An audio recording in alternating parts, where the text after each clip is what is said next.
সাফল্য এই শব্দটি শুনলেই মানুষের মনে ভেসে ওঠে সম্মান, স্বাচ্ছন্দ্য, আত্মতৃপ্তি আর জীবনের পরিপূর্ণতা। কিন্তু সাফল্য কি শুধু টাকা পয়সা বা খ্যাতির নাম? না, সাফল্য হলো নিজের লক্ষ্য পূরণ করা, নিজের ক্ষমতাকে বাস্তবে রূপ দেওয়া এবং জীবনে অর্থপূর্ণ কিছু অর্জন করা। প্রত্যেক মানুষের কাছে সাফল্যের সংজ্ঞা আলাদা, কিন্তু সাফল্যে পৌঁছানোর কিছু মৌলিক নিয়ম আছে যা প্রায় সবার ক্ষেত্রেই প্রযোজ্য। সাফল্যের প্রথম এবং সবচেয়ে গুরুত্বপূর্ণ ধাপ হল লক্ষ্য নির্ধারণ। লক্ষ্যহীন মানুষ মানে দিকহীন নৌকার মতো। নিজের জীবনে আপনি কি হতে চান, কোথায় পৌঁছতে চান, এটা পরিষ্কারভাবে ঠিক করুন। লক্ষ্য যেন নির্দিষ্ট, পরিমাপযোগ্য এবং বাস্তবসম্মত হয়। ছোট লক্ষ্য এবং বড় লক্ষ্য দুটোই রাখুন। ছোট লক্ষ্য পূরণ হলে বড় লক্ষ্য অর্জনের আত্মবিশ্বাস তৈরি হয়। লক্ষ্য লিখে রাখলে তা আরও শক্তিশালী হয়, কারণ লেখা লক্ষ্য মস্তিষ্কে বারবার সংকেত পাঠায়। নিজেকে চেনা এবং নিজের শক্তি দুর্বলতা বোঝা। সাফল্য পেতে গেলে আগে নিজেকে জানতে হবে। আপনি কোন কাজে ভালো, কোন বিষয়গুলোতে আপনি দুর্বল, কোন কাজ করলে আপনি আনন্দ পান। নিজের শক্তিকে কাজে লাগান এবং দুর্বলতাকে উন্নত করার চেষ্টা করুন। সব কিছুতে পারদর্শী হওয়া জরুরি নয়, কিন্তু নিজের মূল দক্ষতায় সেরা হওয়াই আসল সাফল্যের কাঠি। ইতিবাচক মানসিকতা গড়ে তোলা। মানসিকতা মানুষের ভাগ্য নির্ধারণ করে।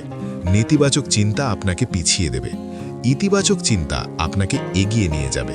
ব্যর্থতা এলে নিজেকে প্রশ্ন করুন, এখান থেকে আমি কি শিখতে পারি? যে মানুষ ব্যর্থতাকে শিক্ষা হিসেবে নেয়, সেই মানুষই একদিন সফল হয়। কঠোর পরিশ্রম ও ধারাবাহিকতা। সাফল্যের কোনো শর্টকাট নেই। প্রতিদিন অল্প অল্প করে হলেও কাজ চালিয়ে যেতে হবে। আজ নয়তো কাল এই মানসিকতা ত্যাগ করতে হবে। ধারাবাহিকতা এমন এক শক্তি যা সাধারণ মানুষকেও অসাধারণ করে তোলে। প্রতিদিনের ছোট পরিশ্রম একদিন বিশাল ফল নিয়ে আসে। সময়ের সঠিক ব্যবহার। সময়ই মানুষের সবচেয়ে মূল্যবান সম্পদ। সময় নষ্ট করা মানে জীবনের একটি অংশ নষ্ট করা। প্রতিদিনের কাজের একটি রুটিন তৈরি করুন। অপ্রয়োজনীয় মোবাইল ব্যবহার, সোশ্যাল মিডিয়ায় অতিরিক্ত সময় এসব কমান। যে মানুষ সময়কে সম্মান করে, সময়ও তাকে সাফল্য উপহার দেয়। শিখতে থাকার মানসিকতা। শেখা কখনো বন্ধ করা যাবে না। বই পড়ুন, নতুন দক্ষতা শিখুন, অভিজ্ঞ মানুষের কথা শুনুন। আজকের পৃথিবীতে জ্ঞানই সবচেয়ে বড় শক্তি। যে যত বেশি শেখে সে তত বেশি এগিয়ে যায়। সঠিক সিদ্ধান্ত নেওয়ার ক্ষমতা। জীবনে প্রতিদিনই আমাদের সিদ্ধান্ত নিতে হয়। আবেগের বশে সিদ্ধান্ত নেবেন না। ভালোভাবে চিন্তা করে প্রয়োজন হলে সময় নিয়ে সিদ্ধান্ত নিন। একটি ভুল সিদ্ধান্ত অনেক পিছিয়ে দিতে পারে, আবার একটি সঠিক সিদ্ধান্ত পুরো জীবন বদলে দিতে পারে। ব্যর্থতাকে ভয় না পাওয়া। ব্যর্থতা মানেই শেষ নয়।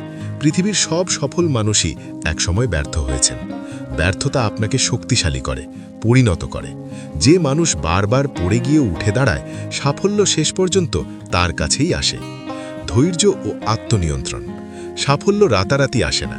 ধৈর্য ধরতে শিখুন। নিজের রাগ, লোভ, হতাশা নিয়ন্ত্রণ করুন।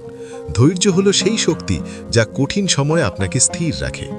সৎ থাকা ও নৈতিকতা বজায় রাখা। অসৎ পথে পাওয়া সাফল্য দীর্ঘস্থায়ী হয় না। নিজের বিবেকের কথা শুনুন, সৎভাবে পরিশ্রম করুন। নৈতিকতার উপর দাঁড়ানো সাফল্যই প্রকৃত সাফল্য। সঠিক সঙ্গ নির্বাচন। আপনি কাদের সঙ্গে সময় কাটাচ্ছেন তার উপর আপনার ভবিষ্যৎ অনেকাংশে নির্ভর করে। ইতিবাচক ও লক্ষ্যবান মানুষদের সঙ্গে থাকুন। যারা আপনাকে পিছিয়ে দেয় তাদের থেকে দূরে থাকুন। ভালো সঙ্গ মানুষকে অজান্তেই ভালো পথে নিয়ে যায়। নিজের উপর বিশ্বাস রাখা।